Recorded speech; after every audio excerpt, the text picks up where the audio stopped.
Seeing my uncle again after 13 years. I walked into the airport with a smile stretched for miles. It was April of 2018, and I was finally going to see my uncle again after 13 years. My aunts, uncles, and cousins were all standing in the lobby with my Uncle Bashir, the whole room filled with such immense happiness. My dad ran faster than I'd ever seen him run in my whole life, and hugged his brother for the first time in 13 years. "So how was it being the oldest brother for all these years? I missed you all," my uncle said, speaking Somalian. "You were always our big brother. We all knew you were going to come back," my dad responded, tears running down his face. You could just feel the happiness as it spread throughout the airport. It was one of the best memories I ever had, and I'm sure a lot of my family members could say the same. I remember the thing he told us when he first sat down. It wasn't Somali, but I could translate it. He said, "Thank God that I am here today again with my family. You were all the thing that helped me through all this. I am so happy to see you all again." My dad and other uncles were crying oceans as they finally saw their brother again. The smaller kids ran around the airport, being very loud and destructive.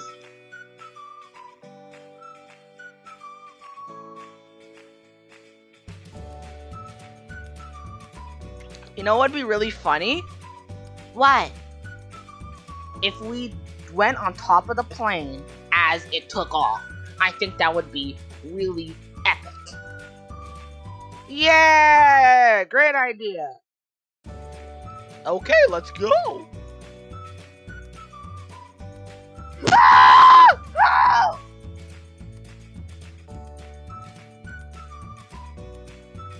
Oh my god!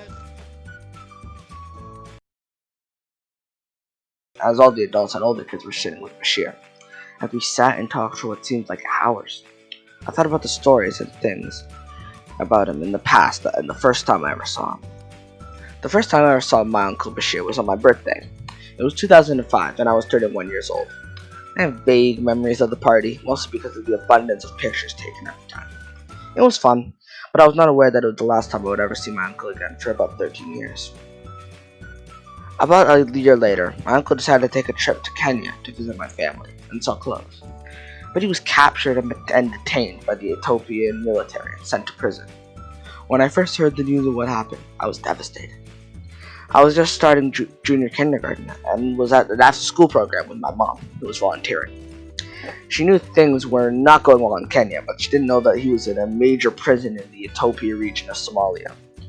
I only remember bits and pieces of when I was younger, but I'll never forget seeing my mom crying for almost a whole day. We spent time every few months protesting for his release, as Stephen Harper wouldn't do anything about it. It was always during the winter, and I remember the cold hotels we used to stay at while protesting Parliament. Whenever I was frustrated with sitting in the cold, I would just remember that I'll bring Bashir home. I remember during these times we would go from hotel to hotel trying to get someone to help bring him back, but our efforts were in vain, at least at the time. Cut to a few years later, and after years of protesting and meeting with the government officials, they finally started taking the steps to free my uncle from prison. I remember watching the news, seeing one of my uncles sit with Justin Trudeau promising to bring Bashir home.